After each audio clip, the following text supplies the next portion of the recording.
네, 안녕하세요. 달세뇨 필름입니다. 오늘 사회, 우리나라의 경제 발전 이거 이제 본격적으로 볼 건데요. 한번 보죠.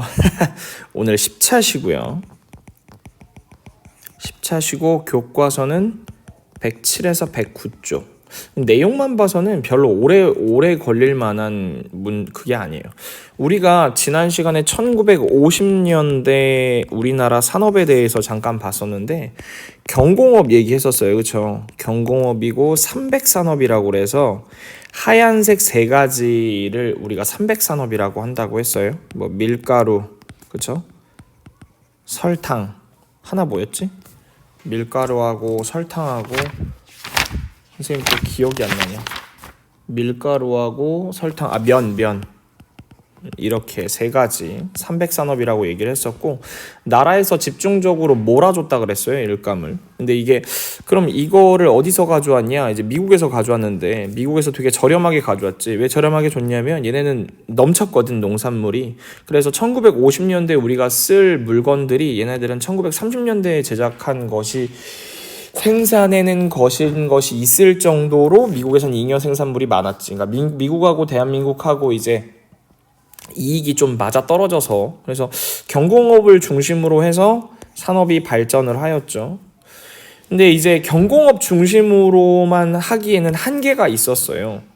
이게 외국에서 일단 여기 보면은 여기 뭐 다른 얘기가, 교과서에선 다른 얘기가 없는데 일단 세계 시장을 좀 알아야 되는데 다른 나라에서 경공업 수입에 규제를 하기 시작했어.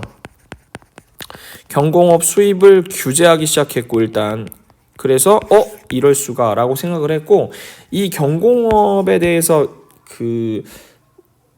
뭐 밀, 설탕, 면 이거 말고 이거 중간에 들어가는 그런 재료들을 다 수입을 했는데 그러다 보니까 우리나라가 스스로 일어설 수가 없는 거예요. 그래서 우리가 기술력과 자본을 이제 스스로 갖추기 위해서 이제 중화학공업을 일으키려고 했던 것이죠. 중화학공업이라고 하면 여기 나와 있지만 철이나 배, 자동차 등 무거운 제품이나 플라스틱, 고무 제품, 석유화학 제품 이런 걸 생산하는 산업을 이제 중화학공업이라고 얘기를 하는데 1973년에 정부는 국가 경제를 획기적으로 발전시키려고 중화학공업 육성 계획을 발표했으면서 철강, 석유화학, 기계, 조선, 전자 등의 산업을 성장시키려고 다양한 노력을 했습니다. 이게 철강 산업이 뭔지 여러분 정확히 모르지 않나? 어쨌든 철을 사용하는 제품이기는 한데 잠깐만요. 책상이 너무 지저분해서 철강 산업이라고 검색을 하면은 잠깐만, 여기 보면 뭐라고 나와 있냐면 자동차, 가전제품, 집, 자전거 등에 모두 쓰이기 때문에 산업의 쌀이라고 부를 정도로 중요하대요. 그리고 이 가본은 잘못 나온 것 같아요. 자본 및 기술 집약적 산업이고 막대한 초기 투자 비용이 필요합니다. 그래서 생산성 유지와 향상을 위해서 자본적 진입 장벽이 엄청 커. 그러니까 자본력이 되게 중요해. 돈이 많아야 되는 거예요. 그래서 그러니까 뭘 이렇게 더 만드는데 장기간 소요되어서, 그러니까 만들기가 되게 어려워. 근데 한 번 만들어 놓으면 되게 좋은 거죠. 그런 게 이제 철강 산업이라고 얘기를 할 수가 있는 것이고, 그리고 또 우리가 뭘 봐야 되냐면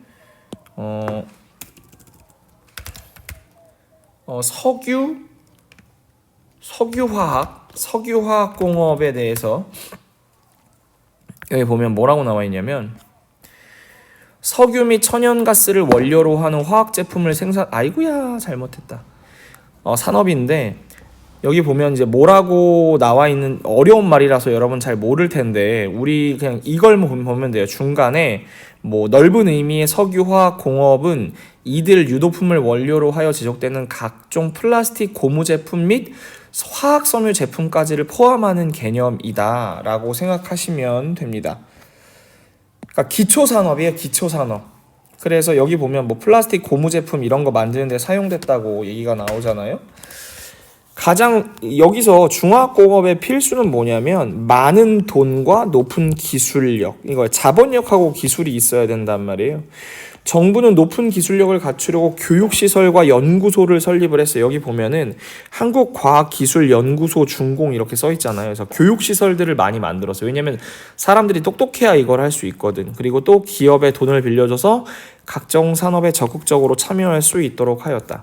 돈을 빌려주면 일단 갚아야 되잖아. 근데 100원 빌리면 100원으로 갚는 거 아닌 거 알지? 중간에 뭐가 나와요? 이자가 나와요. 이때만 해도 이자가 되게 높았는데 저리로 빌려줬어. 저리. 그러니까 되게 낮은 이자로 빌려줬기 때문에 기업 입장에서는 엄청 돈을 끌어서 이제 단지를 만드는 거지. 근데 어쨌든 간에 나라 주도로 산업시설을 만든 것이 결론적으로 말하면 도움이 되기는 했어요. 일부 뭐 대형 기업들만 성장하는 그런 단점이 있기는 했지만 종합적으로 성장하는 데 도움이 되긴 되었던 것이죠. 여러분들이 한번 생각을 해보면 이제 경공업 제품만 판매를 한다고 생각해 보세요. 경공업은 뭐가 있어요? 뭐 신발, 옷, 가발 뭐 이런 것들이 경공업이라고 생각할 수 있는데, 근데 이런 거하고 중화학공업하고 같이 생산을 하게 되면 뭐 선박은 배예요, 배. 그다음에 뭐 자동차 이런 거를 같이 만들게 되면 우리나라 경제가 훨씬 더 발전하는 데 도움이 많이 될 수 있겠죠. 그렇죠? 좋습니다. 다음 페이지로 한번 넘어가 보도록 하죠.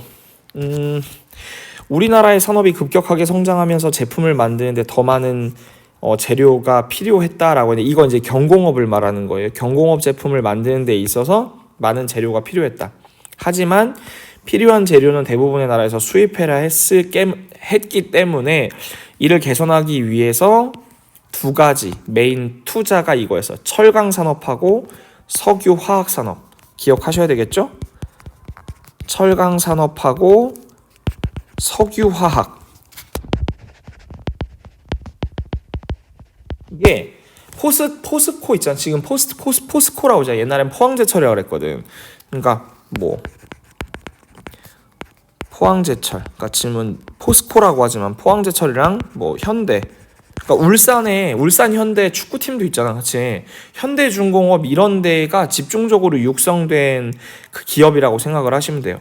정부의 지원으로 철강 및 석유화학 기업들은 철, 합성섬유, 합성고무, 플라스틱 등 다양한 재료를 개발하고 생산하면서 성장을 하게 된 거죠. 우리나라 모든 산업의 기반이 되는 산업이라고 생각을 하면 될 것 같아요. 우리가 근데 이거를 개발을 하려면 뭐가 필요하냐면 똑똑한 사람이 필요해. 인재가 필요하단 말이야. 똑똑한 인재. 인재를 개발하기 위해서 뭘 만들었어요? 교육시설, 그리고 연구소, 이런 걸 많이 만든 거지, 그치? 대표적으로 뭐 포항공과대학교, 지금 이제 포스텍이라고 하는 포항공대나, 연구소는 아까 앞에서 나왔잖아요, 그쵸? 한국과학기술연구소 같은데 이런 데를 많이 짓게 된 것이죠. 그래서 철 같은 거 뜨거운 쇳물에서 나오는 거잖아요. 그래서 이런 철 제품들을 많이 만들었어요, 그렇죠? 1970년대 기업들은 현대화된 대형 조선소가 뭐라고 했어요? 아까 선박, 배를 만드는 곳이에요. 어마어마한 기술이 필요한 것입니다. 세계 시장에 진출을 했습니다. 1973년에는 최초로 해외에서 주문을 받아서 대형 선박을 만들기 시작해서, 이런 배 있잖아, 엄청 큰 배. 이후 세계에서 기술력을 인정받으면서 조선 사업은 우리나라에서 수출을 이끄는 산업으로 성장했다. 지금은 이게 조선업 같은 경우에는 우리나라에서 뭐 통영이나 거제 쪽이 집중적으로 발달을 했는데 한동안 되게 안 좋았거든요. 뭐 STX 같은 회사들인데, 근데 굉장히 안 좋았는데 지금 조금 나아지고 있다라고 했는데, 지금 조선업의 랭킹이 얼마나 되는지 한번 볼게요. 우리나라 지금은 조선업이 좀 많이 세계 조선업 순위 검색을 한번 해보죠. 2021년이고요.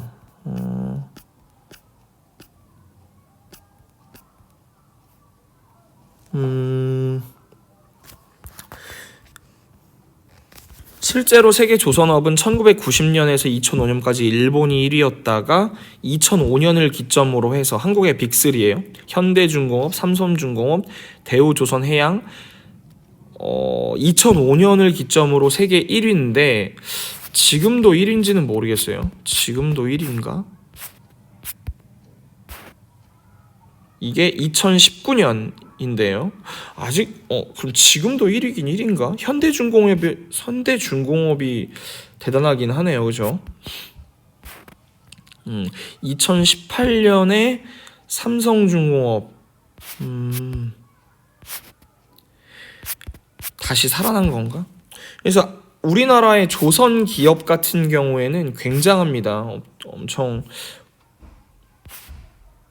여기 나와 있구나. 원래 안 좋았어요. 최근에 안 좋았다가 여기 2020년 보면은 최근에는 다시 좋아진 것 같아요.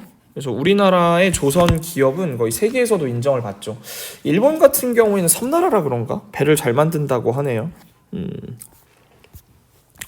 자동차 산업은 1980년대 본격적으로 세계 시장에 수출을 하면서 크게 성장했다. 여러분 혹시 현대사에서 나온 포니라는 제품 아나요? 포니? 이거 되게 자동차에서 되게 역사적인 제품인데 우리나라 최초의 볼까요? 검색 한번 해볼까? 한국 최초 자동차. 한국 최초의 자동차는 이건 뭐 55년에 만들어진 거는 뭐 소용없고 한국 수출 자동차라고 했다.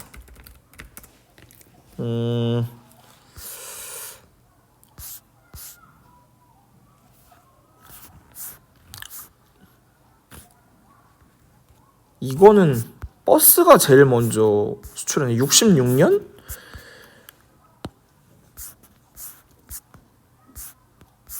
뭐를 검색해야 돼? 그냥 폰이나 보여줘야겠다. 폰이. 여러분들 이게 이때만의 폰이. 여기 보면은 이게 폰이라고 하는 자동차입니다. 폰이라고 하는 자동차고 이게 많이 팔렸어요. 그래서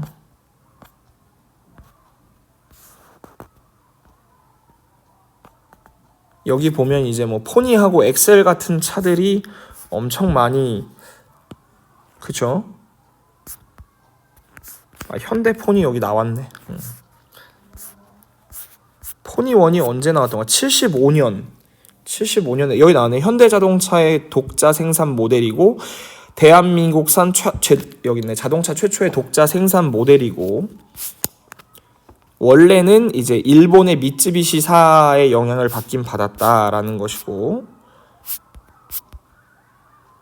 75년 아마 이 82년에 포니2가 나오면서 우리나라 자동차가 이제 제대로 성장하기 시작을 했을 거예요. 아마 여러분들은 상상도 못하겠지만 배기량도 1200cc 대니까 엄청 작죠.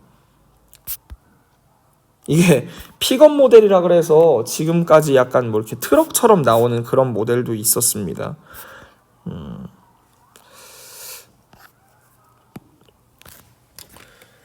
기계산업, 전자산업도 크게 발전해서 정밀기계, 기계부품, 텔레비전 등 주요 수출품이 자리를 잡았어요. 우리나라 사람들이 손이 좋아요. 그 기술이 있어, 기술. 그래서 그런 뭐라 그럴까 되게 정밀기계 쪽이 엄청 잘한다고 얘기를 해요. 뭐 그런 얘기도 있어서 젓가락 써서 그렇다 뭐 이런 얘기도 있었습니다. 우리나라 산업구조가 경공업에서 중화학공업 중심으로 바뀌면서 이제 1950년대에는 이제 경공업이었는데 이제 70년대, 80년대 들어오면서 중화학공업으로 바뀌었죠. 그러면서 세계적으로 우수한 제품을 생산할 수 있게 되었고 수출액과 국민소득도 빠르게 증가해서 사람들의 생활 수준도 많이 발달을 하게 되었죠. 이게 아마 폰일 확률이 높아요. 이 차가 폰일 확률이 높습니다. 그리고 컬러 텔레비전은 아마 1980년대 초반, 70년대 후반부터 나오기 시작했을 거예요. 여기 보면은 그런 수출 비중을 봤을 때 경공업이 70년대에는 80%였다가 85년에 넘어오면서 40%대로 떨어지면서 중화학공업의 비율이 엄청 커간다는 것을 여러분들이 알 수가 있고 연도별 수출액이 원래 이제 여기 보면 100만 달러니까 835, 500만 달러여서 이거는 뭐야? 그치? 어마어마한 거죠, 그쵸? 읽을 수도 없는 큰 단위라고 생각을 하죠. 1960년대에 발달한 경공업과 중화공업의 차이점을 이야기해 봅시다라고 얘기를 했는데, 당연히 그런 물건을 생산하는 물건 자체도 엄청 다르죠. 그렇죠? 공업 얘는 진짜 말 그대로 경공업은 가벼운 거니까 신발, 모자 뭐 이런 300산업 중심의 뭐 설탕 이런 중심이면은, 중화공업이면 우리가 알고 있지만 철강, 석유화학 이쪽이라는 거고, 얘는 노동력이 주로 필요해요. 노동력이 많이 필요하다고 하면 이쪽 중화공업 같은 경우에는 기술과 뭐가 필요해요? 자본이 필요하다라고 하는 것. 이런 차이점이 있다는 걸 여러분들이 꼭 알고 계셔야 되겠죠. 우리 같은 경우엔 지금은 이제 완전 최첨단 기술로 바뀌었잖아요. 중화공업도 중심이지만 완전 반도체 산업에서 되게 그걸로 많이 바뀌었기 때문에, 그래서 우리가 이번 시간에 꼭 이제 알아야 되는 거는 경제 성장 그 수출 산업이 바뀌었다. 1950년대에는 경공업에서 중화공업으로 바뀌었고, 왜 바뀌었는지를 알아야 되겠지. 기술이 필요하고 이제 이것저것 필요했기 때문에 중화공업으로 바뀌는데, 중화공업에서 키우려고 했던 거는 철강이랑 석유화학 공업을 집중적으로 투자를 했다. 기술과 자본력이 필요하고, 기술하고 자본력이 필요하기 때문에 연구소도 만들고, 나라에서 이제 이자를 저리로 해서 기업에게 돈도 많이 빌려주었다. 결과는 어떻게 되었나? 수출이 어마어마하게 증가하고 국민 총생산도 늘어나게 되었다라고 하는 것을 이번 시간에 보았습니다. 다음 시간에 이어서 계속 보도록 할게요. 인사하고 마치겠습니다. 안녕.